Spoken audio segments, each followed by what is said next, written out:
Pampanga Representative Mikey Arroyo denied reports he received a shot of Covovax. Covovax is a COVID-19 vaccine that has yet to obtain authorization from the Food and Drug Administration.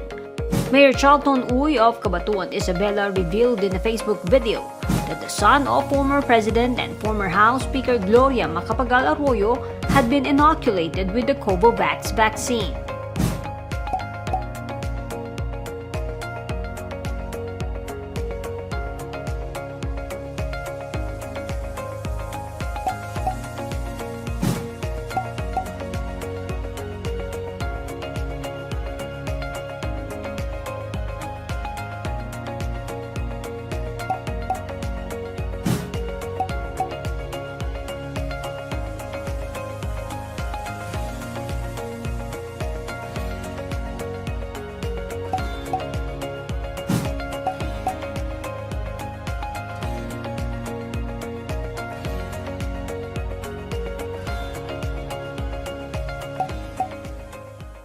According to Arroyo, he doesn't know where Uy got his facts.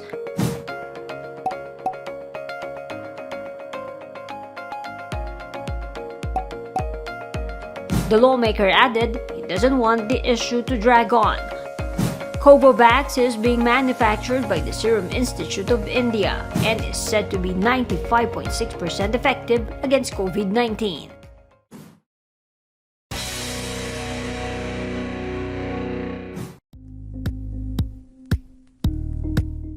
Thank you for watching Politico TV. Please like and subscribe to our channel for more videos.